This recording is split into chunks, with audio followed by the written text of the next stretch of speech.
The following podcast may contain adult language and conversations revolving around situations not suitable for immature audiences. Spoilers and general political incorrectness can often be expected, so listener discretion is advised. They must be destroyed on sight!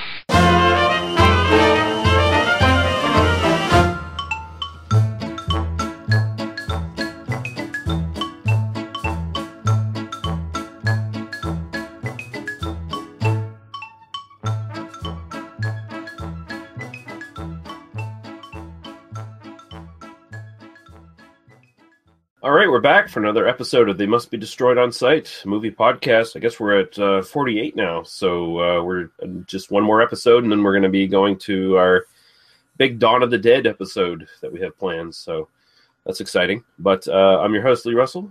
I'm joined by my co-host, Daniel Harper. How are you doing, sir? I'm doing well, and that's exciting for some of us, yes. Yeah. No, it's very exciting, I agree.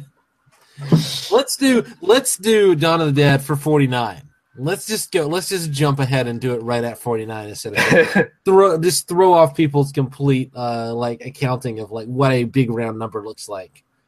Yeah. Well, the one we did pick for 49 though is pretty extensive in its own right. So that's true. We have two movies tonight we're going to be doing. One of them is a Hammer film. Another one is sort of inspired by Hammer and Amicus type films, but it's from Spain instead. We are doing Taste the Blood of Dracula, and we're doing Horror Express tonight, so that should be fun. Two personal favorites of mine, so we'll get into that soon here. Before we do that, we'll get into what you've been watching as of late, Dan, as I haven't really watched anything because I've just been sort of sick and busy with work and shit, so I'll just turn it over to you. Sure, your cough does sound better than it did last week. I'll say that. You know. It's only it only goes for like 2 minutes at a time now instead of 5 minutes at a time. So I'm getting better.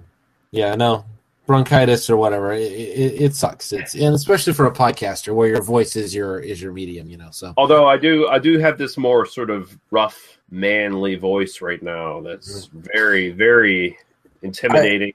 I kind of want you to get to a point where you just sound like Tom Waits all the time. That would be the ultimate goal of this podcast, really. Well, if I just start drinking a lot more bourbon, I could probably get there pretty quick. I could just start going, God's away on business. Or just take up smoking, really. I don't want to do that. No. I really don't. It's amazing that even masculine men of our generation, of our age, just kind of just take smoking as just this very no. I'm okay not getting lung cancer. 20 years before, people 20 years older than us, smoking was this marker of your masculinity, and now it's I'd rather not have cancer. I'm good. I will say this: I enjoy the occasional cigar, but even then, I haven't had one of those in years. So yeah. Anyway, so that was kind of an offshoot, a completely irrelevant tangent that I took us on. So we fucking roll around here. Hey, staying on topic is for losers, really. It is. So yeah, I watched two movies this week, and I will mention them both. The first I watched was from some franchise you might know that I'm vaguely connected to, and it's called Doctor Who and the Daleks. Starring a Mr. Peter Cushing as Doctor Who, Dr. Who. Yeah. And this is I think we're going to cover this on this podcast at some point. So I think I'll kind of skip the full-on discussion, but it's probably better if you're not a fan of the show. Honestly, that's probably what I'll say about that. If you're a fan of the show and you've seen the 1964 serial The Daleks, which this is kind of directly based on, you'll probably enjoy it more if you've seen that serial and you're kind of aware of both the strengths and weaknesses of that. The movie version is at least shorter, so it does skip some of the long meandering through caves and such that the TV version has. But at the same time, completely fails in almost every other way except that it's in color. So it is kind of pretty to look at, just as a candy coated kind of thing. Yeah, that's all I'm going to say about that for now. Peter Cushing's good in it, And the little girl that plays his granddaughter is pretty good in it. Little Susie Who. Little Susie Who. Which I couldn't stop thinking of her as Little Susie Who as I was watching the movie.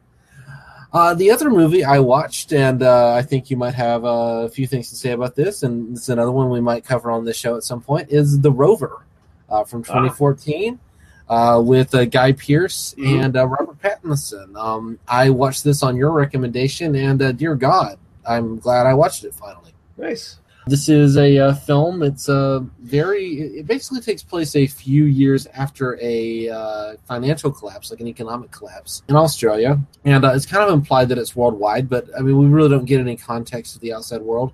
It's kind of minimalist. It's a movie kind of about this world after a major economic collapse, this kind of apocalyptic event that basically ruins society, in which they're just kind of roving bands of thieves kind of wandering around, and everyone's in extreme poverty, but not so much about radiation sickness or whatever that a lot of these kind of apocalyptic movies turn into. It's easy to kind of compare to Mad Max. I think that's kind of an unfair comparison in some ways, but I think it's really easy to do. I think it is not a perfect film. I do have some issues with some of the way that certain things are handled, and some of the stuff that kind of happens towards the last third of the film, certainly. I think there are some issues with sort of the kind of the overall weight of kind of what happens in the film, but I think it's definitely worth a watch, if nothing else, for the performances, both of Guy Pearce, who is just phenomenal in this, and again, my decision to kill Leonardo DiCaprio a couple of weeks ago in Movie God for Guy Pearce just is solidified by seeing this spot film. on. It's just straight up like, Guy Pearce is phenomenal in this, and I would hate to lose him. And Robert Pattinson he's really good. He's really fucking good in this, and his southern accent only feels a little fake. Just a tad. Yeah. I mean, I'm a southerner. I can spot the bad southern accents.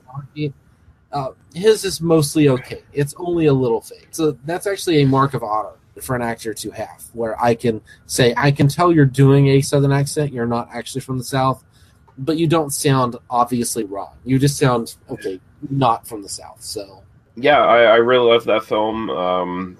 The comparison to Mad Max is just very just very on the surface. Like to totally compare it to Mad Max is definitely unfair. There's a lot more going on in this one. It's much more minimalist and realistic in the way it depicts this sort of economic apocalypse. You know, there's no roving bands of mohawked homosexual bikers running around trying to steal oil from small civilizations and stuff. You know, it's much more realistic in the way it depicts stuff. And all of the roving bikers in this movie are straight. So pretty much. Yeah. There's no feral kids running around throwing boomerangs at people and shit, but. Yeah, it's a nice one. Even if you're a big fan of more of the sort of Mad Max kind of version of this sort of film, I think even those people would find a lot to take away from this film that they would enjoy, because it really does present this sort of situation in a realistic way that's very engaging. So it's a really, really good film. Well, ultimately, the Mad Max universe is about kind of excess. It's about, car chases and this sort of a sense of this wasteland that's inhabited by caricatures, and it's about kind of big, strong, operatic emotions. This is sort of the same general idea of, we're going to use the Australian wasteland, but we're going to use it to kind of turn inward on ourselves and look at kind of these very small character interactions to some degree. Yeah. There's this line, there's this bit where I think they were shooting The Searchers, and John Wayne asked John Ford, why do we come all the fucking way out here for? And what can we shoot out here? And Ford answers, the most important thing of all, the human face.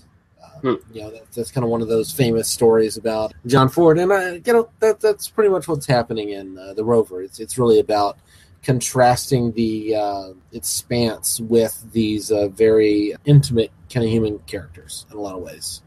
Yeah. And a lot of Australian films have been doing that recently. In like the last 10, 15 years, there's just been a litany of like incredibly well done genre films from Australia that, whether they're horror or apocalyptic or whatever, where they use sort of the natural beauty of Australia as a sort of a contrast to the actual human drama. Also, just this sort of crushing, oppressive horror that can come from the environment in Australia as well, in comparison. Very well done. Like movies like Wolf Creek and Rogue, both from Greg McLean, I guess his name is. Both excellent sort of genre horror movies, and both of them use the sort of Australian landscape to like full effect. So it's nice. It's nice to see a lot of really great movies coming from that part of the world again. Yep. No, I agree. All right. So I don't have anything to really talk about. So I think we can move on directly. And we're going to be starting with Taste the Blood of Dracula from 1970. Feel the cold grip of his presence. Sense the clammy excitement of his evil. Taste the sharp fear that he alone can bring.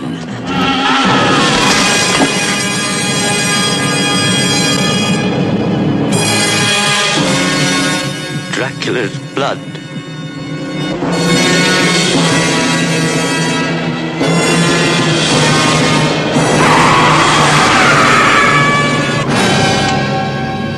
This way, gentlemen. We know the way. These men thought they had tasted all that life had to offer.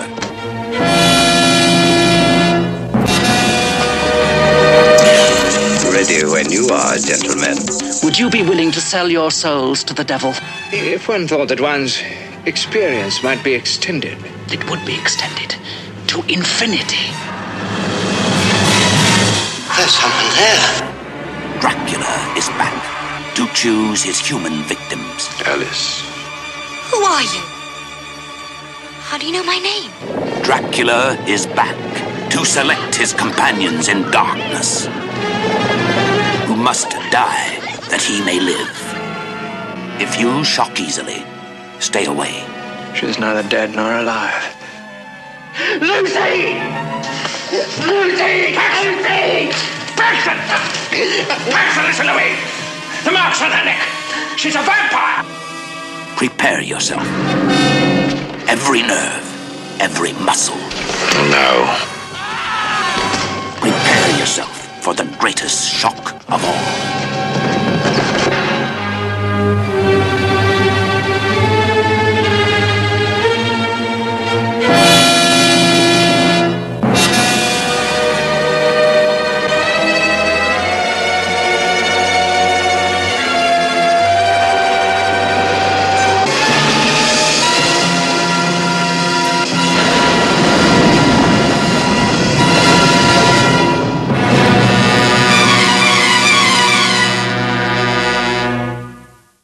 This is the fifth Hammer Dracula film. Is it the fifth or the fourth? It is the fifth.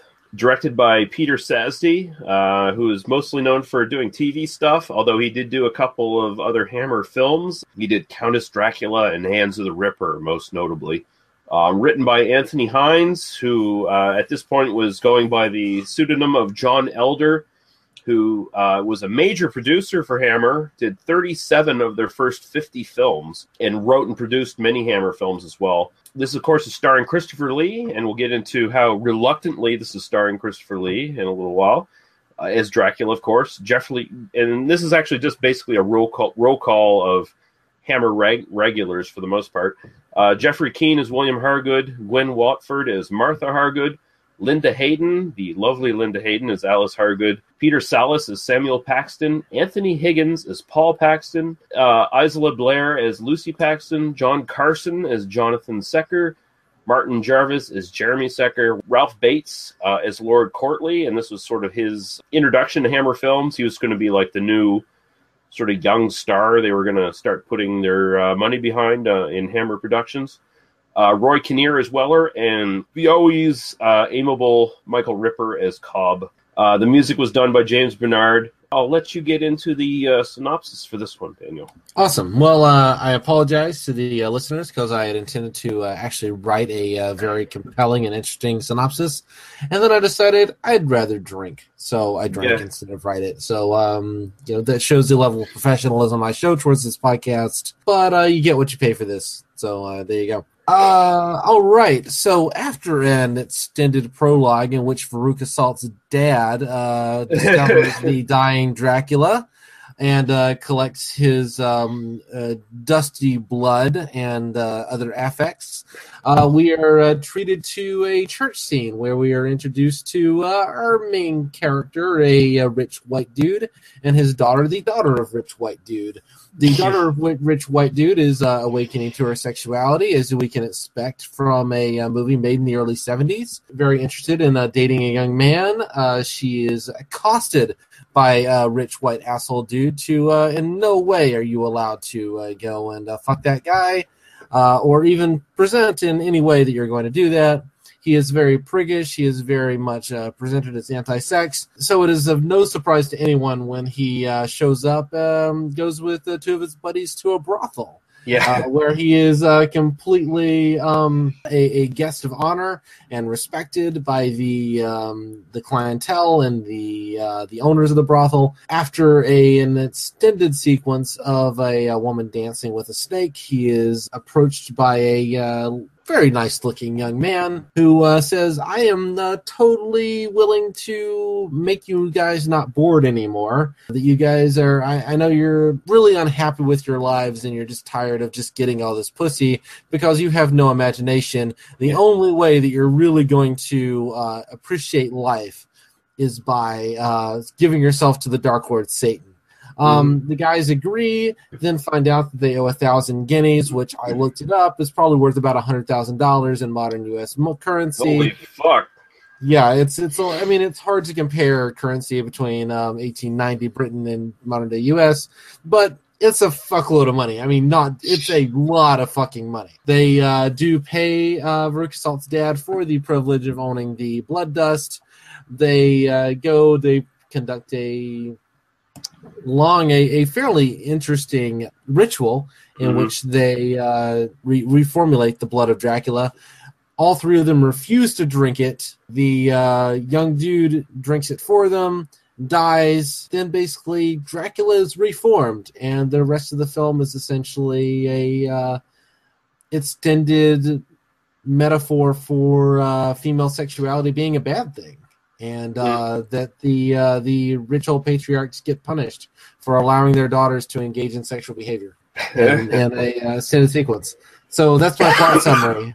Can you tell which part of this movie I was more interested in than the other, by the way? This film is, for my money, this is actually probably the best film in the Hammer Dracula series. I think it's probably the best written one. This was a film that was originally not supposed to have Dracula in it at all. Ralph Bates, who plays Lord Courtley, was supposed to be, I guess, pretty much the main villain in the film until they did some rewrites at the last minute to get Christopher Lee back in. This is a movie about Victorian hypocrisy for the most part. You have all these stately gentleman types who pretend to be saintly sort of gentlemen of their time. The excuse they give their wives is that, we're going to do charity work at the last Sunday of every month, when really they're going to the brothel that is hidden behind the soup kitchen in the east side or whatever of London. And they're basically bored with the shit that they're experiencing. They have the brothel owner who is this very flamboyant gay caricature. Pretty amusing though. In this context, I actually don't mind that at all, and maybe that kind of makes me a bad social justice ally, but I actually am thoroughly amused by the very obviously gay man genuflecting to the rich white assholes for money, because you very clearly in this performance you get like, you guys are assholes, I hate you, but my job is to make you happy, and you're going to give me a lot of money, so I kind of hate myself the whole time, and I'm fine with that. Like it's realistic, Well, here's the thing. The thing I really love about this film is that the performances really sell the characters really well. Like There is not a weak performance in this film at all. In particular, the actress who plays Alice, I didn't. Linda Hayden. Yeah, she's clearly having a blast with this. I'm just, I just want to single her out now while we're talking about it. I mean, there are other performances everybody's really good in this film, but she in particular is just sinking her teeth into this, and I thought was really worth noting in a film where she might have gotten overlooked if I didn't specifically point her out as she's having a great time. And she's done a lot of good stuff. I mean, she's also been in a lot of bad movies as well. Like she did the I'm not sure if you're familiar with this series, but it was sort of like later 70s. It's the Confessions series. Like there's Confessions of a Window Cleaner, Confessions of a Taxi Driver, Confessions of a this and Plumber's Mate, and this and that. It's a series that stars this Mick Jagger lookalike called Robin Asquith, and basically it's sort of a modern sort of reinterpretation of kind of like the Carry On films to a certain degree. There's basically just more sex and nudity in it. It's sort of like Carry On with more sex and nudity. Well, I need to put those on my list to watch then. But Linda Hayden was in two of those, and she's very good. She's a very good comedic actress as well. But she does really well here. I'll single out, though, just going back to the characters selling their character. Jeffrey Keane as William Hargood is a complete and total fucking bastard. Like, reprehensible beyond belief. Like you were saying, how the obviously gay brothel owner is, basically just putting on a face to get these rich customers to pay a lot of money. It's quite obvious that he does not approve of the brothel owner at all. He doesn't approve of anybody, actually. Like, he is just a fucking prick. And actually, his two companions are probably more amenable. The guy who plays Paxton, Samuel Paxton, he's got sort of meek, cowardly character. The guy who plays Secker, John Carson, he's more of a just like the everyman, sort of amenable, generally nice guy who's just in with the wrong crowd. But yeah, these guys, they do the ceremony with Ralph Bates' character of Lord Courtly. And basically, they ruin the ceremony, and that's what brings Dracula back. And I'm kind of wondering, like, what the script for this was before they brought Christopher Lee back in, because essentially the story here is, and I think I have it here in my notes.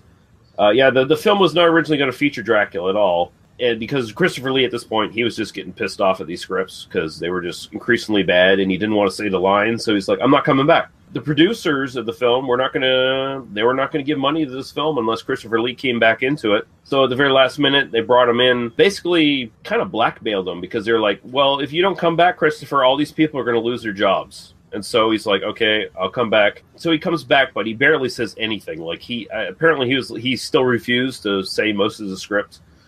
So he's very few words in this film. The only lines I really remember are the first, the second, and the third. But those are the lines that he really sold me on. Like I really bought him in those moments. Well, and then there's the one where he says Alice, and then he says Lucy. But I think his most extensive line is as soon as he resurrects, he says, "They have destroyed my servant. They will be destroyed." Destroyed my servant. They will be destroyed. And that's pretty much it. He's almost not presented as actually Dracula, more as he is like a metaphor for these guys' hypocrisy coming back to bite him in the ass, essentially. I have some thoughts about that, actually. And I mean, I'll just say, I'm not going to shit on this film. This is a phenomenal film. I've seen this twice because I watched it a few weeks ago, after it was recommended after our Vampiros Lesbos episode. Mm-hmm. I watched it, enjoyed it, kind of felt it fell apart in the second half, and there's a particular reason I think it falls apart, just on a metaphorical level. Once I rewatching it for this episode, I enjoyed it a lot more, because once I knew, this is how the plot's going to go, I kind of accept it. Once I divorced myself from what I think the film is semiotically saying, I can kind of accept it more as like, okay, it works on a character level, and I think it does work on a character level, on a plot level, like there is some really interesting stuff But I think ultimately it's sending a kind of toxic message, and I do want to dig into that here shortly. But I do really enjoy the film. I think it's really, really effective at what it does. It's efficient. It really does not get in its own way. And again, the performances are phenomenal. In particular, the actor who plays Hargood plays a realistic drunk. I mean, that's how many terrible drunks have you seen in a movie? You know, and this guy. Once he starts drinking too much, once he starts kind of falling over himself, I bought him in every scene. You know, it's just he's very effective. I do really like this film, and I would recommend it to someone just looking at it for as a kind of horror film of this era. I think it's much more interesting than a lot of the like the slasher stuff or the other kind of generic horror stuff I've seen since starting this podcast. Yeah, and you can definitely see that Jeffrey Keane playing William Hargood here. He not only plays him as a drunk and just a general asshole. You can see that he actually hates himself as well. Like you can tell that he's definitely not a fan of himself, but he can't help himself at the same time.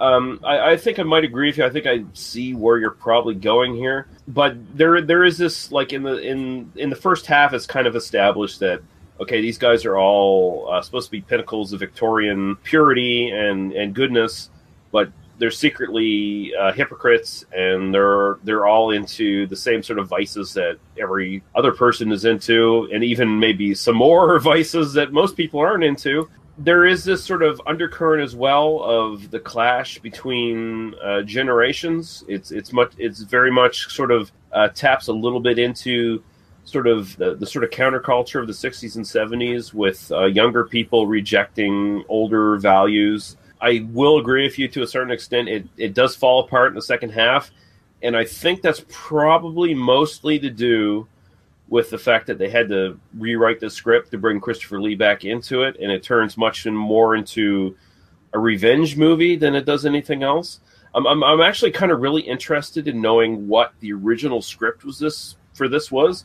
I'm kind of interested in knowing what was intended for Lord Courtly. Like, does he become a vampire or something along those lines? Because essentially the ceremony that they do, they don't drink the blood of Dracula, just Courtly does, and then they beat him to death, and then Dracula resurrects through his body. I'm kind of wondering if maybe Courtly becomes a vampire in the original script, and they become like reluctant servants of his. But it becomes this thing where Dracula uses the children of these three men to kill them and take revenge on them, and then he discards them when he doesn't need them anymore. But I'll let you get into your sort of thoughts on the second half there, because I'm interested in hearing what you have to say about that. So I think there's a fundamental mistake, at least on a kind of moral or message or thematic or social kind of. And I understand that not everybody's going to see it this way, but my basic thought is that there's the fundamental error in that we're supposed to kind of go along with these guys in the second half. They become the victims of Dracula. Fundamentally, it becomes about their fear of being victims. Mm-hmm. Where I thought the film was going the first time through, and kind of where I think the film loses me a little bit or a lot, is that they should have continued to drink the blood they should have gone ahead and gone on with the ceremony, and then had to suffer the consequences instead of making the kind of morally correct decision of like, no, this is a step too far. No, we're not going to do this, and then kind of being victimized for that ultimately morally correct choice. Because ultimately who these guys are is, sorry, this is my politics speaking, these are rich old white guys, Victorian white guys, repressing marginalized people like women. And I mean, we don't really see like racial oppression, but you can't be a rich old white guy in Victorian England and not be oppressing an Indian or a black person. It's just that's just what's happening. Fundamentally, then we're expected to kind of feel for these guys and feel bad when they're killed, or at least kind of, I don't know we could say maybe we're not supposed to feel bad when they're killed or when they're threatened, but ultimately we're kind of supposed to be on their side because they are being picked off.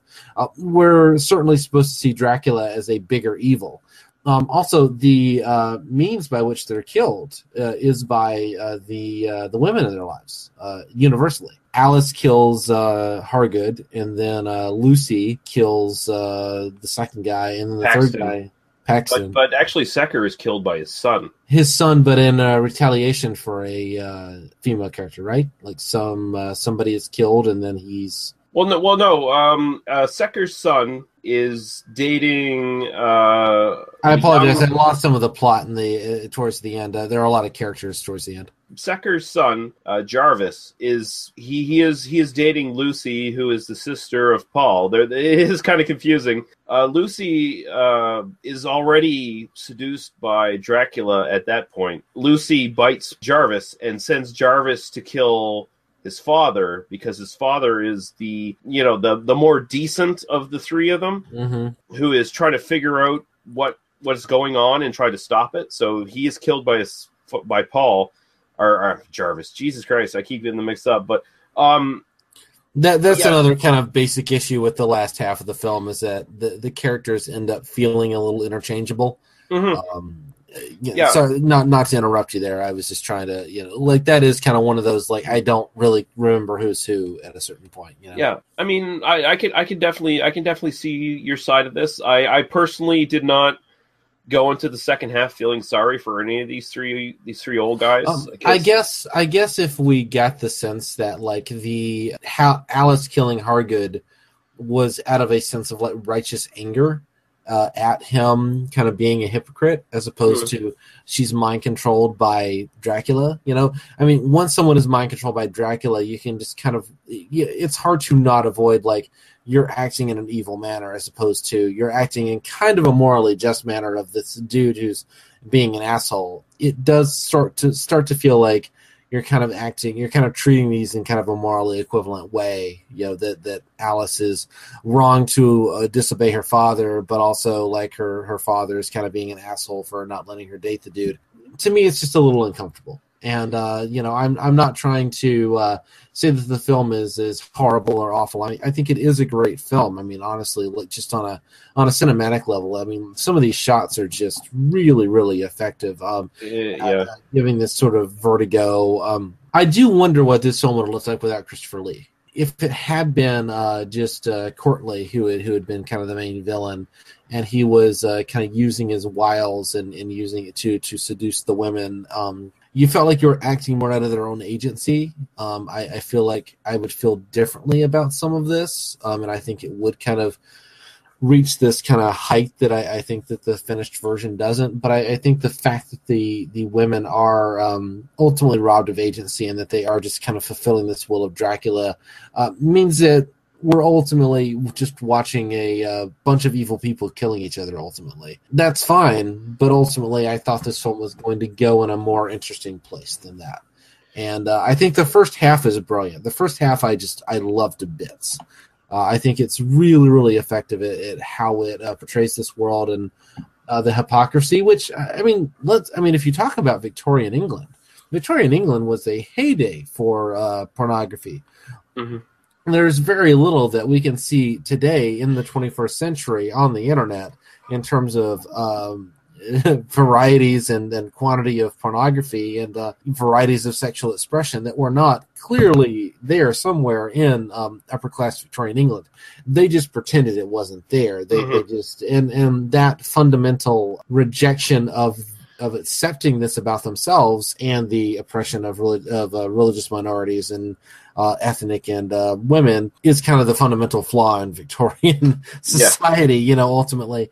I do wish that the film had not pulled its punches in that way. I wish it had really gone out there, and I understand it's 1970, but it does hurt the film for me. It does turn it from being something that I really could embrace and love to something that I think is effective at what it does, but it just falls flat. This is a film I like enough that I hate feeling this negative about, and that's kind of it's that wasted potential, because if it really is at that 40-minute mark where they refuse the blood, and it all just kind of ultimately as effective on a filmic level, on a cinematic level, as that last half is, it still ultimately is empty because it loses that metaphor for me, and that's it for me. Yeah, I don't totally disagree with that. You definitely have a good point there. And I think again, and maybe it's just maybe me wanting to believe this, but I think it definitely has something to do with them having to change the script to bring Christopher Lee back in. I think the producers probably had something to say about it, where we need to bring Christopher Lee in, we need to have him start killing people and seducing women and stuff, and we need to change the script here, and here. And I think maybe that's where a lot of the subtext and stuff probably went away in the second half of the film. Yeah. And that's very unfortunate. But at the same time, again, I'll say this is my favorite of the Hammer Dracula ones. Continuity-wise, you don't really need to care about that because these films don't really have much continuity through most of them. This is a direct sequel to Dracula Has Risen from His Grave. I found out about that, and I started watching Dracula Has Risen from His Grave. I got 15 minutes in and went, why am I watching? I'm bored to shit. That one sucks. Yeah, so so I didn't watch that. But I might watch it for next week. I'm actually interested in watching the Hammer Dracula films, watching all of them. At least 2 have seen them. I did enjoy this film a lot, and I feel bad that I've been this negative towards it, but I did. No, I mean, you bring up fair criticisms for it. I do have to ask you, what did you think of Dracula's death at the end of this? Did you find it was a little convoluted and kind of weak? That's not a leading question at all. I mean, ultimately, I kind of feel like, and this is, you can maybe correct me on this, I feel like there is a sort of what I got from watching the ending is, like, at the end of all of these Dracula films, Dracula dies in some easily reversible way. And the whole point is, and then Dracula comes back in the 5th movie, and then ultimately the point isn't how Dracula is killed. I feel like it's nice to see that the woman who was mind controlled by him is he tosses her off, and then she helps trap him, and then eventually he dies in part because of that. That's one of the elements I definitely perked up at that moment. I don't know. I think it's ultimately at that point I wasn't really even paying that close of attention to exactly what's happening, just because, this is your genre furniture. This is kind of the stuff that just has to happen to make the movie end. And I did like Christopher Lee in it. I think. Mm-hmm. I mean, we'll talk more about Christopher Lee when we get to Horror Express. But I am kind of watching the young Christopher Lee and some of this stuff and going like, well, that's a guy we should really be paying attention to. Like, that guy, he's going places. That young kid. He's got a lot of moxie. That young kid of 45 or so in 1970. Shit. But no, I actually. Sorry, I feel bad for being the. I'm really happy. I'm watching all these Christopher Lee movies now. This week I watched 2 movies with Peter Cushing and 2 with Christopher Lee. You should be happy about that. Yeah. No, but I actually put the Death of Dracula thing to you just because the popular consensus for a lot of these films is that Christopher Lee's death is usually pretty fucking weak sauce at the end of most of these ones, and I actually disagree with this one. I like the one for this, even though I mean, we're both atheists. We don't buy into the fucking Christian bullshit. But I mean, it fits the storyline. You have to just kind of go with the theology at a certain point. But the idea of a vampire, like once you accept the supernatural exists, you have to kind of go with the rules of it. Yeah, and I'm fine with that. I did like the imagery of he's the stained glass window and then the cross and it's burning him, sort of thing. Like the whole idea that Paul and Lucy, they come back and they basically reconcentrate. What's the fucking word for it? Reconsecrate. There you go. And they make it holy again. So they set it basically as a trap for Dracula, and I think that works in that way. It feels really good. And also you get Dracula's point of view for a few seconds there, where he sees the entire church as it was years ago. And it basically kind of stuns them and shit. I really like that. Oh, that is an effect. Yeah, and I really love the camera work in that scene. Mm-hmm. That was actually I was gonna praise the direction in that scene and in the bordello scene. There's some really nice stuff that feels very contemporary to 1970 in terms of the way stuff was shot. I mean, obviously these films are fairly low budget and fairly kind of not. There's not a lot of attention paid to a lot of this stuff, but I think that some of the there's some fairly kinetic camera moves and shooting going on that I think really sells the hedonism of the earlier scene, and then the kind of woozy I'm falling to my death of the final sequence. So I did admire some of the direction in this. And I mean, as far as Dracula deaths go, actually, the previous movie we're talking about, Dracula has risen from his grave, which is not a great one in the series, honestly. I'll just say that right here, just my personal opinion.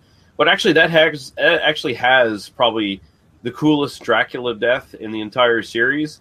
And you do see a little of that in the beginning of this film, where he's impaled on that big golden cross. And that's actually pretty cool. I like that. And I also like that you see Dracula bleeding from his eyes, which is a good little subtle connection to the next film we're going to be doing here in a little bit. I also want to mention, of course, the score from James Bernard. He basically did the entire Dracula score for the series, and so there's sort of several pieces of music that he did that pop up from film to film until you get to like the last 2 or 3 Dracula films in the series, which are modernized.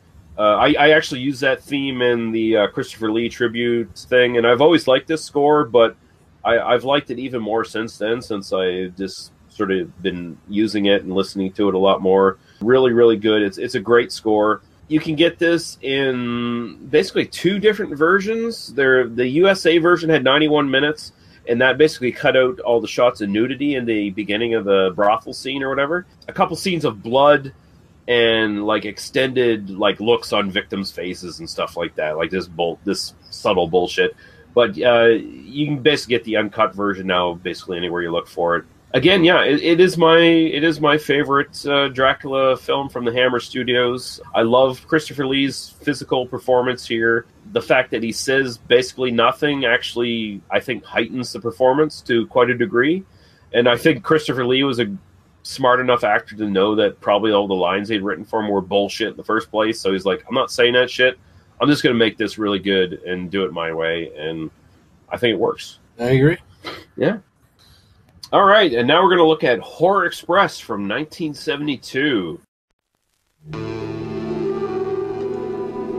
For 2 million years in these subterranean caves, a creature of superhuman evil was entombed in a wall of ice, waiting to be free, waiting to live again.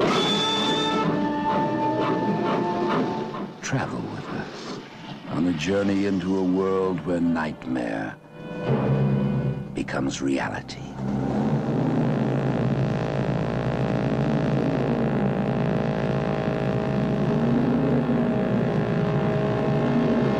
Are you telling me that an ape that lived 2 million years ago got onto that crate, killed the baggage man and put him in there? Yes, I am. It's alive. It must be. Travel with us, if you dare, on the Horror Express.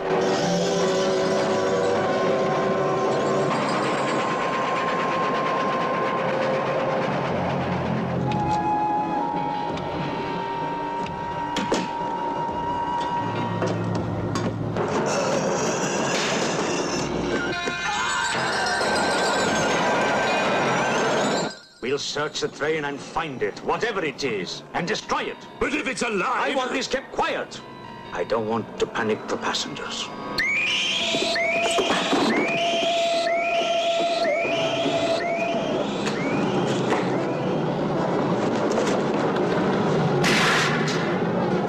The malignant power of this creature is indestructible, transferring its force from mind to mind, from body to body. Beast is not dead. I put 4 bullets into him. You think evil can be killed with bullets? Satan lives. The animal that you shot was only the host. It's alive in someone on this train. You saw his eyes. One look at them and you're dead. Anything that moves near that door, kill it!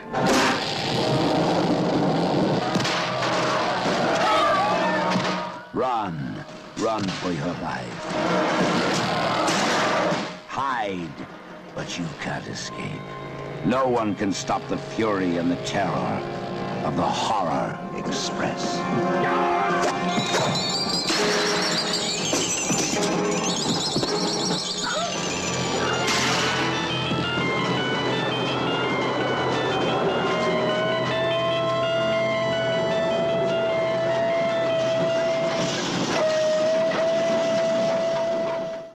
Directed by Eugenio Martín, written by Arnaud de Uso and Julian Zemet.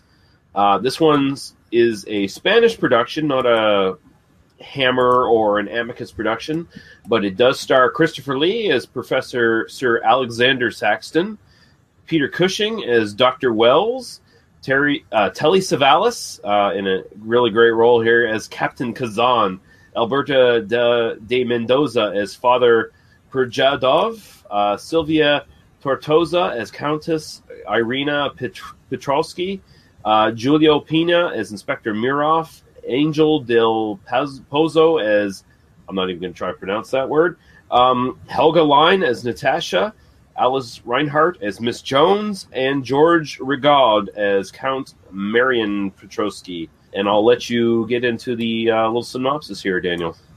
This is a film that opens with an extended sequence of just listening to a train move by over black, which was very confusing because first I thought the video on my downloaded copy was not working properly. You do get very quickly introduced to a stunning and gorgeous Christopher Lee, who is in no way a completely magnetic and fascinating individual in this film that you can't take your eyes off of. This is definitely not an actor that we should definitely be paying more attention to as a culture. What did this guy do? I mean, he disappeared after this film, right? He doesn't. Yeah, I mean, he's really only in this one film and then just kind of goes away. Mm-hmm.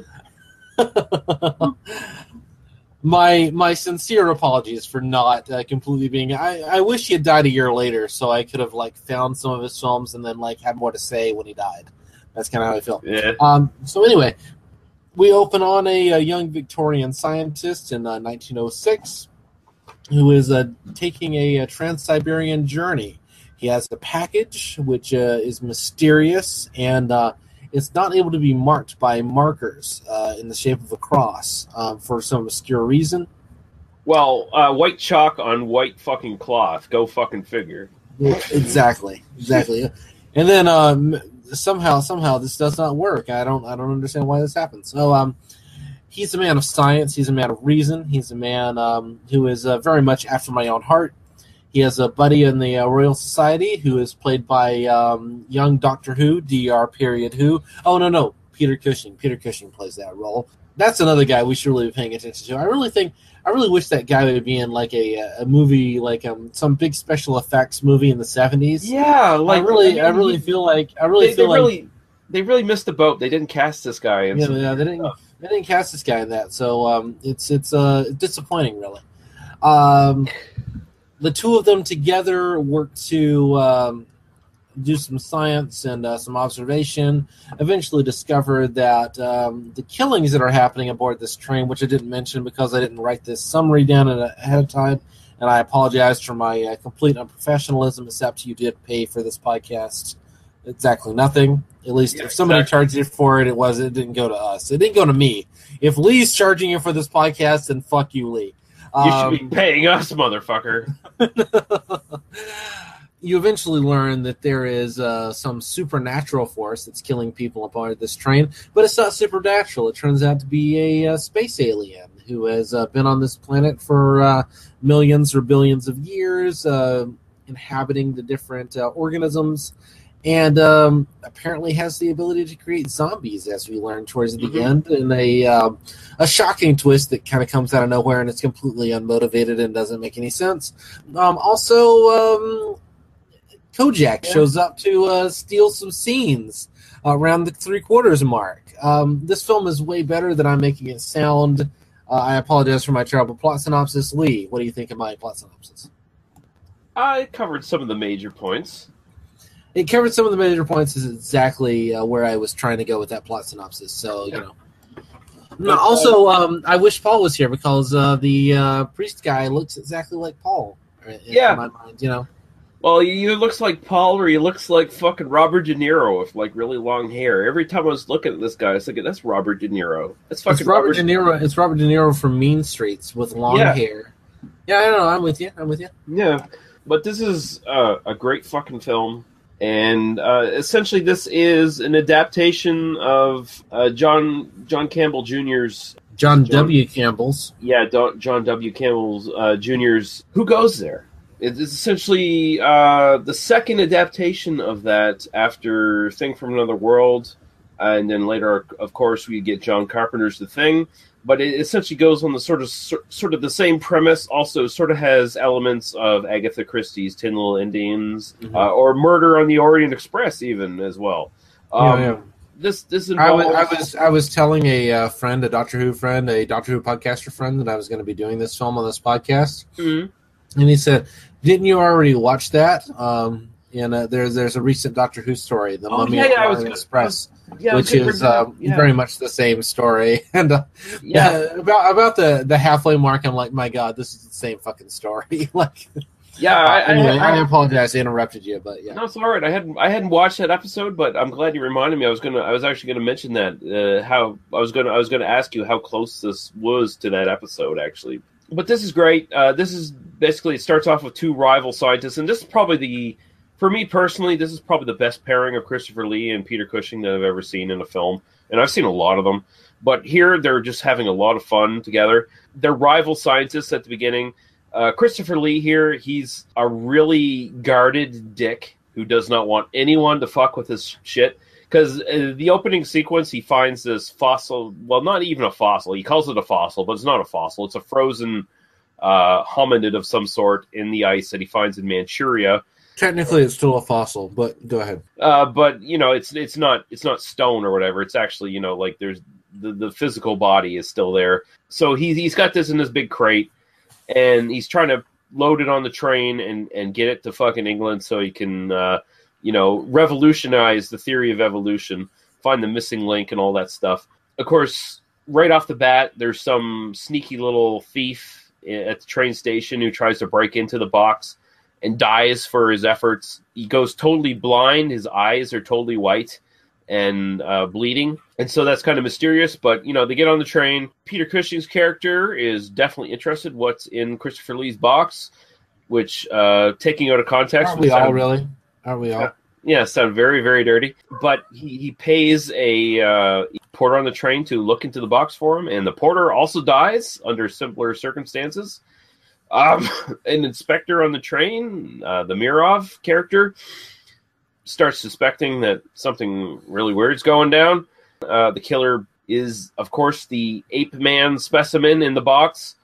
Gets out of the box, seems to be picking up the skills of its victims, which is a very cool idea in this. I really like that. And basically, it gets out of the box and starts killing people on the train.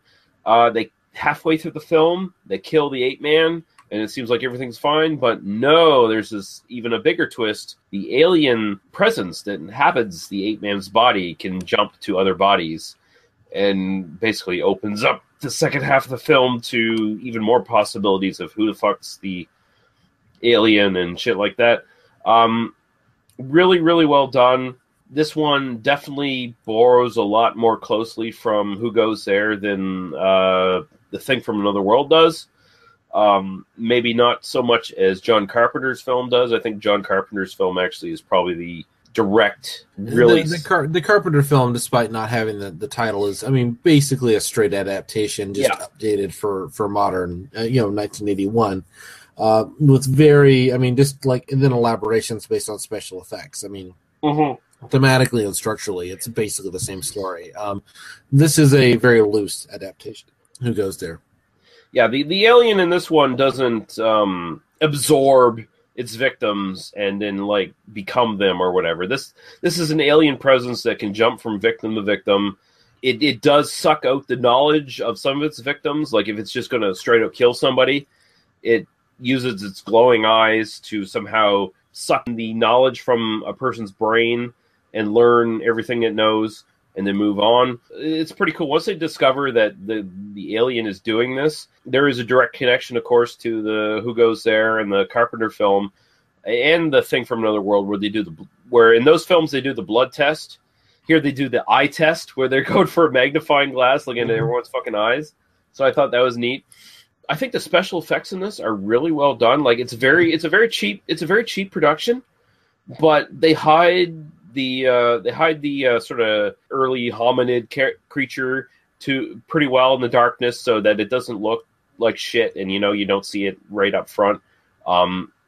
And then when they move on, the effects are very well done. I like how every time it starts putting on the glowing eyes and sucking a person's knowledge out, you get that sort of buzzing guitar sound in the soundtrack or whatever. That sounds really cool. I really like that. Because essentially what they're doing is sort of like boiling the person's brains and eyes. There's that scene where Peter Cushing looks at like a boiled fish and it's got blind eyes or whatever because it was boiled.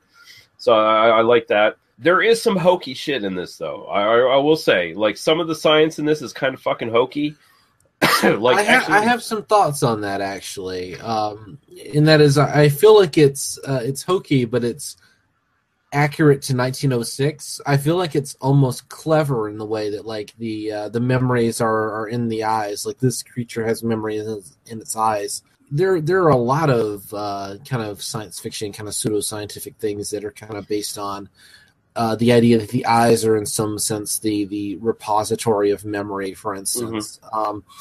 It felt knowing to me in its hokiness. It felt like it was kind of going back to that pulp era, to that to those kinds of ideas and that kind of science. It felt less like we're just saying something stupid that's just going to get you by, and more like we're actually trying to embrace these tropes. No, I totally agree, because again, this is another case, just like in Taste of Blood of Dracula, where the characters sell everything. The actors are so good that they sell even the most out there fucking ideas. They sell them totally. Like, they work within the context of the film. And I will say the only thing, honestly, that out of all the science in the film that goes a little too wonky for me is when they're actually looking in the eyeballs of the creature and they see, like, pictures of dinosaurs and stuff. Okay, that's fine. The creature saw dinosaurs. I can accept that. But how they would recognize what the Earth looked like in 1906, I don't know if I quite buy that. But that's just a minor fucking quibble. I mean, for the most part, these characters, Peter Cushing and Christopher Lee, they sell the science in this really well. And I mean, it's because they have confidence. Like, they just act with total confidence and they sell the shit. And the other characters around them, they have a sense of, like, Peter Cushing and Christopher Lee are authorities, and the characters around them accept their authority. So overall, the entire movie sells the whole idea that, so it works. Pretty much totally agreed. I do like this film a lot. I think I actually probably liked this film more than I liked Taste the Blood of Dracula. I do too.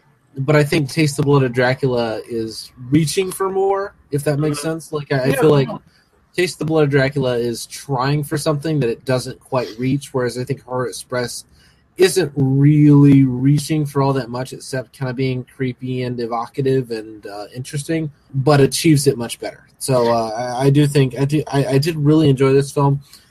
I wanted to watch it twice just to catch all those kind of plot I missed on the first. I just didn't quite have time for that. Christopher Lee is just magnetic. He is phenomenal in this film. He's a badass in this film. First off, was he a skeptic in real life? Like, was he an atheist and such? He was not. He was not an atheist. I'm pretty sure he was a devout Catholic to some degree, but I mean, he didn't. I mean, that doesn't mean he was an unreasonable person. No. I'm not trying to. I was just no. Between this and I saw him in Dr. Terror's House of Horrors. Yeah. I saw him in that, and he's kind of has that same skeptical, no, that's nonsense kind of perspective. And he's he's so strong on that, and I believe him totally. I mean, obviously it's a performance, but I'm also on that. It felt like something that was actually coming from Christopher Lee, so I wasn't sure if there was a personal life connection to that, to where he really just kind of had no time for pseudoscience and overt religiosity or whatever. I don't know how much of a Catholic he was. I mean, I'm pretty sure he was actually a Catholic, but other than that, I don't know. Okay, how deep his religion was. That was just a question. In any case, he sells this really fucking well. He's beautiful, so good. Yeah. And there is this, one of the things I really admired about this film, and I mean, this does come directly from the Campbell original. One of the things I really admired was the idea that this is not a supernatural creature. This is deliberately, this is an alien. This is something in our material world. And I think that, especially doing a horror film, the temptation to just make it some ghost or demon or whatever, to make the priest ultimately right when he complains that Lee is not taking seriously his objections, and that this is like this creature of Satan, must have been kind of overwhelming. But the filmmakers deliberately make the choice to make this something in the material world, to make Lee's character right, and that's something that I always appreciate. Basically, making the priest, when he decides to give himself over to the creature, and embracing the satanic side, what he calls Satan. And basically, it's like, no, this isn't some supernatural being at all. This is just some space alien that has more powers than you do. So you kind of fucked yourself over, dude. Yeah, which I appreciated that element of it a lot. Although it's not overt, there is kind of a Lovecraftian connection here, where it definitely deals more with scientific than it does the supernatural.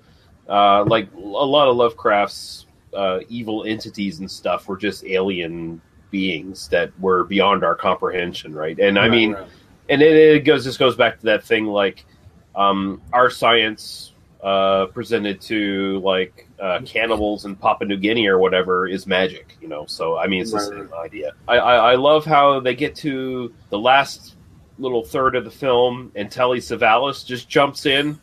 And he literally just opens up a sheet, and suddenly it's like, oh, it's Telly Savalas, motherfucker! Come on, yeah.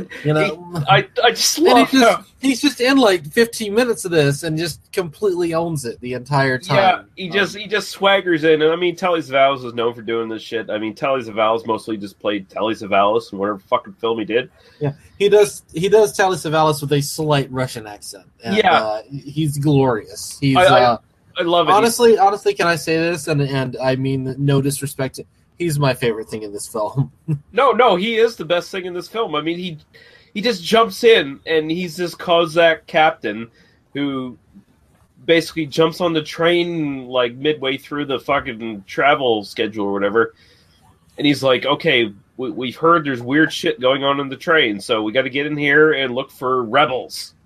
And he's determined to find rebels no matter how hard he has to fucking dig.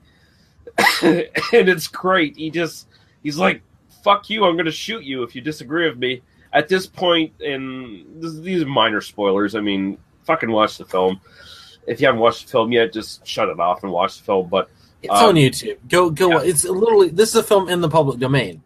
You have no excuse not to watch this. Go watch it. Just stop.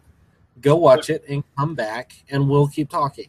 Yeah, but it's cool. Like halfway through, Mirov shoots the creature, and then the creature jumps into his body, and then there's some. Although, okay, that's the other hokey part I want to mention. That's the one part I don't get, where Mirov, one of his hands it turns into the creature's hand, like the previous host or whatever. That was like, okay, that's kind of bullshit. That's more of a inform the audience that he's the monster now or whatever. So I didn't quite like that. But anyway, that's the kind of little thing you just kind of accept on a certain level. Like it goes with the territory of I get that ultimately I don't expect these films to work on a literal level. I just don't. I forgive a lot of that kind of stuff if the moment is effective, and I think it is effective. And I mean, it works well enough. Why can he only switch hosts in the dark with his high power thing? Like, once you accept one, you kind of have to accept the other. You know what I mean? And I mean, at least it allows him to rip one of the Cossacks' faces off with his claw hand, so that that works. Hey, but yeah, it's communist, right? Yeah.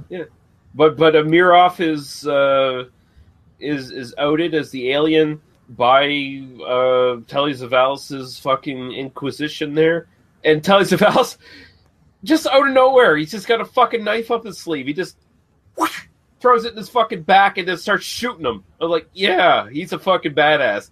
And even when the alien... Who loves you, baby? That's all I was thinking. Exactly. During that scene, who loves you, baby? And then when the Mad Priest, who is definitely modeled after Rasputin... when he gives himself over to the alien and the alien jumps into his body, he comes back and he starts killing Telly Savalas and all of his men. He basically just knocks the lights out on the car and just starts wiping them the fuck out.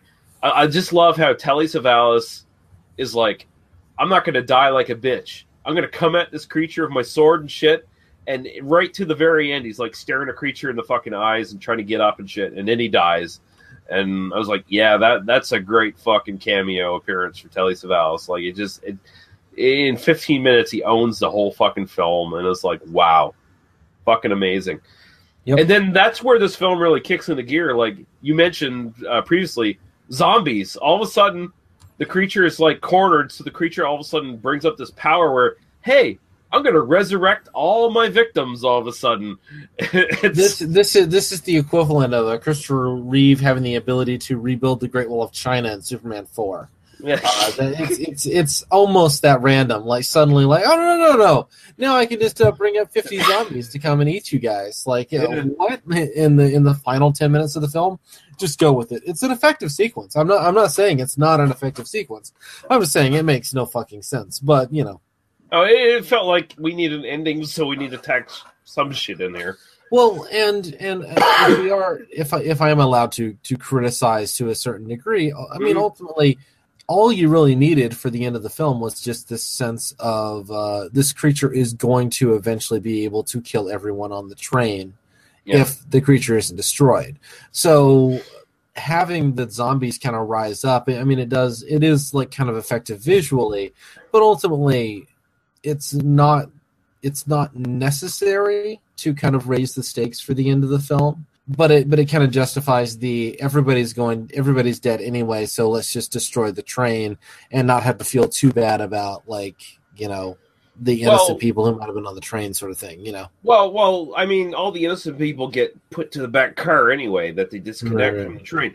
And essentially the zombies, they just serve as a barrier for Christopher Lee and the main girl, the Countess or whatever, Can we talk about that character in a minute? Because... Yeah.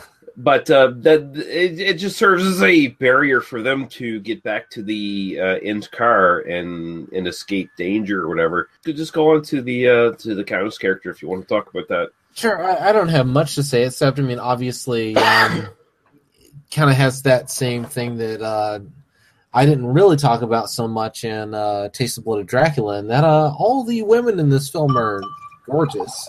It does seem to be both of these films really are just filled with completely gorgeous women from the early 70s. I have two redheads. Two redheads. Can you not see why I love this film? Jesus Christ. The woman who plays the Countess, I don't know if you've Googled her recently. She was doing like swimsuit shoots in her 60s. Oh, really? Yeah. Like, I mean, I did a Google image search, and it's like, wow, you look great. Like, well, I know Helga Line, who played the spy character, the other redhead in this one. She was doing like sexploitation stuff well into her 40s. Awesome. Yeah. So I need to start looking her up and seeing what else she was in. But the Countess, I mean, ultimately the women are in this to look pretty and to kind of make our male gaze happy, and I'm kind of okay with that. I wish she had a little bit more to do in the film, but she's fine. Like there's no issue with her performance or anything. Like she's compelling to look at. She has a bit of a character, and then ultimately Christopher Lee is just way more interesting to look at, and a much more involving character. So you just kind of follow him around, you know. Well, Christopher Lee gets to be like the major fucking badass in this film, like even more so than Telly Savalas to a degree. First off, like throughout most of the film, he has that arrogance about him, right? He just doesn't take shit from anybody, even if it means he's going to get a butt of a rifle into his fucking gut. Mm-hmm. He's like, fuck you. No, don't touch my fucking specimen. Fuck you. And then by the end of the film, he's just got a fucking sword and a shotgun, and he's just start gunning people down and stabbing people. Shit. And I'm like, yeah, Christopher Lee, he's fucking action hero all of a sudden, for fuck's sakes. And that was pretty fucking cool. I do like how Peter Cushing's character is this like scientific rival, and he's kind of a bit more seedy, and he, you know, a little bit more mischievous and shit. Yeah. And I do like this sort of underline. It's kind of funny. They almost make fun of it, where it's like white British Victorian male is the obvious hero in this film.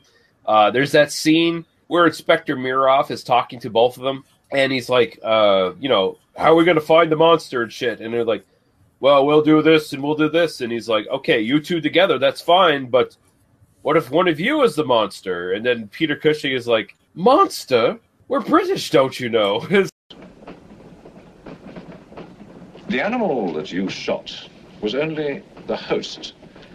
And when that animal died, the alien intelligence transferred somehow to another host. It's alive in someone on this train. You're a very good detective. You've discovered everything except who is now the host. And that's our next step. Thought this might come in handy. Oh, good idea. Two of you together, that's fine. But what if one of you is the monster? Monster? We're British, you know. It's like, I was like, fucking yes, that's like the best line of the fucking film. It's so good. Yeah, no, that's a great line. I do want to watch this one again. I'll admit, you know, a lot of these kinds of films, I kind of watch it once and miss some of the details on it, but it's effectively done, and I would absolutely love to give it another shot and catch some of that stuff. And I don't know. I think for me, it's effective for its genre. I liked it. I enjoyed it, but I didn't really come away with anything except like that was a fun fucking movie. Taste of Blood of Dracula kind of engaged me more on a kind of, you know, it made a lasting impression a little bit more. But, yeah, no, I can see that. I mean, this is much more. This is a combination of like basically Hammer horror and Euro horror to a certain degree. Like it's a bit more. This was before Hammer really jumped on trying to modernize their product to a certain degree. So here you get a bit more of the sort of bloody, eerie, creepy kind of Euro stuff going on. Another thing I'll mention, another connection to Who Goes There is the idea that the creature is looking to get off the planet. Mm-hmm. So some of his victims, he's looking for victims who have knowledge of like rocketry and stuff like that in like 1906. And like sucking their brains and shit, and right, like, there's a huge sequence which actually name checks Tchaikovsky, yeah, who was one of those early scientists and engineers doing work that is still kind of considered hugely influential on Goddard and some of those other guys. So yeah, because like he goes after that sort of scientist guy and sucks his rocket knowledge. And he also goes after the Count or whatever, who was basically, he had his secret formula that was the spy was trying to steal, was a formula for steel, like a new formula for steel that was, you know, more tough than steel beforehand. So I'll just go here a couple things about this one. This was not a success in Spain. It actually did well abroad, and that's probably more to do with the fact that the actors were well known outside of those markets, like Peter Cushing, Christopher Lee. Everyone fucking knew them, so it was very much more successful outside of Spain. And it actually aired a lot in the 70s and 80s, so that's where it picked up a lot of its audience. The train interior sets and the train models used for this, and actually, I gotta say, the train models are actually pretty good. Like, Although you could, like, if you look at them closely enough, you go, like, okay, they're obviously fake. I mean, they're obviously models, but they look good. They sold it. You can't expect it on some level not to just kind of look like a model. Like, yes, it looks like it's like looking at CG today. Yeah, it fucking looks like CG. It doesn't mean it looks bad. It just looks like CG. I don't kind of get that complaint. Yes, it looks like a model. And these were all taken from previous production by the producer and director for Pancho Villa from 1972, which had just finished production, and also Telly Savalas was in that one as well. So he basically was brought on for this. This fell into public domain. This is probably, after Night of the Living Dead, one of the most reproduced public domain films in shitty versions everywhere. And I've seen several of the shitty versions. Image Entertainment released what I consider can be called nothing short of a total restoration of this film back in 2000 on DVD. That has fallen out of print. You can probably still find a version somewhere for probably way too much money. The version I have is from Genian Entertainment, which is pretty fucking decent. It's pretty much on the level of the shit you can find on YouTube right now, and it's dirt cheap. Also, Severn Films releases on Blu-ray and DVD, and from what I understand, it's a great fucking set. A lot of good extras. Apparently, there's a hour and 20-minute audio interview that you can actually play while watching the film with Peter Cushing. This film almost did not star Peter Cushing. This is, I think I mentioned this before in another episode of the podcast, but Peter Cushing had just recently lost his wife, like a year before or something like that.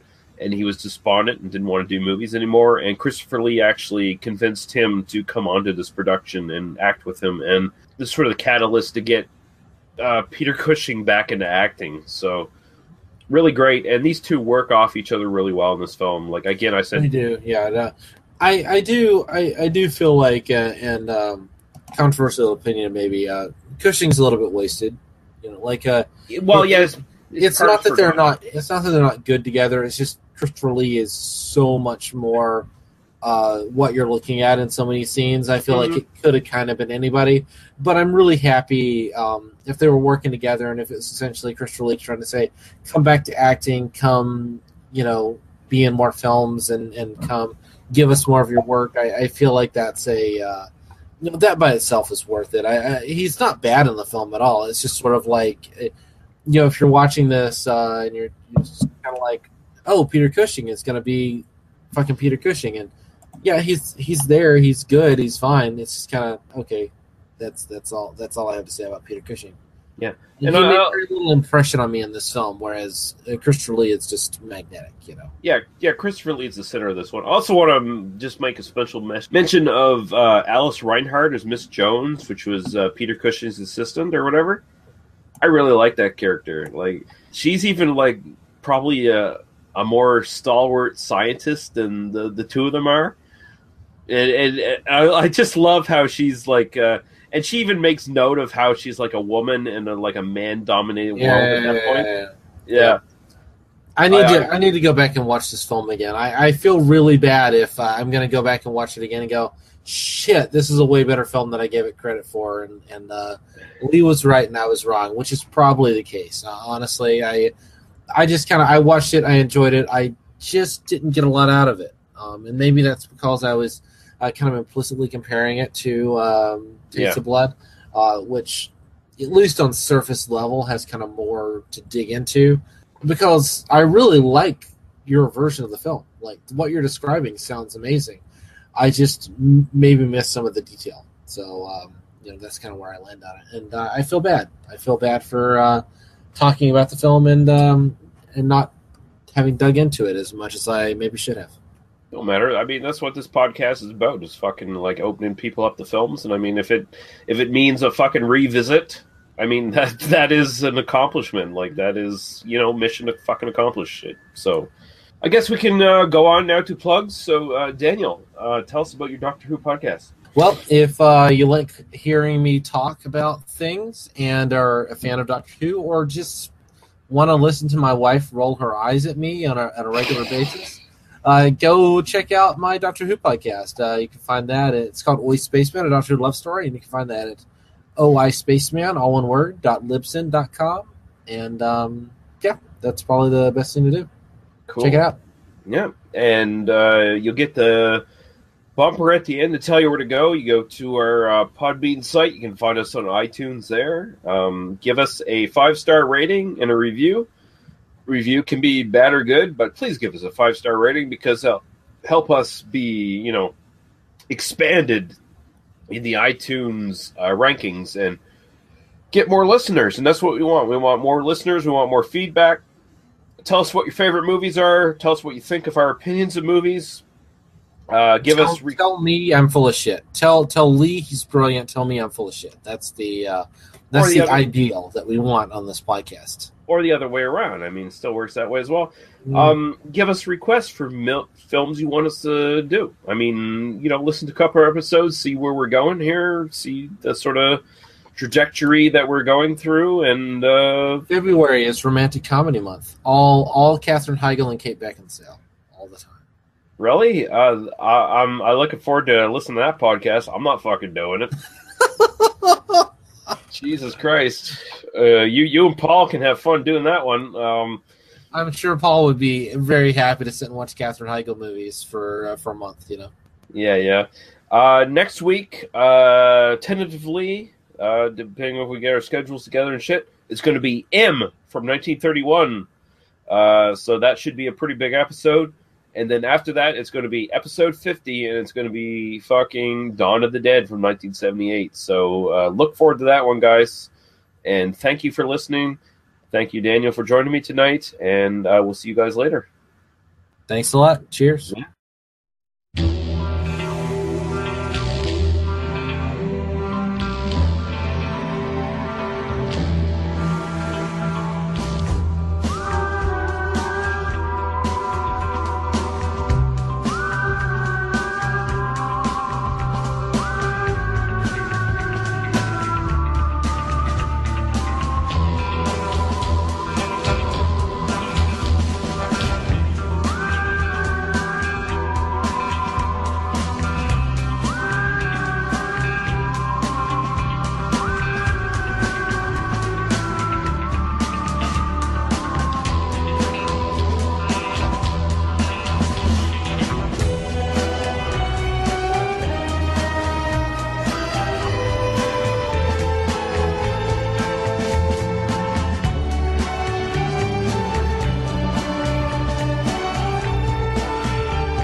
Thank you for listening to They Must Be Destroyed on Sight. For our other episodes, links to Daniel, Paul, and Lee's other stuff, and links to some great podcasts of similar interest, visit us at tmbdos.podbean.com. There you can leave us comments on the site or directly email us. We listen and respond to everything. Thank you. Drive through.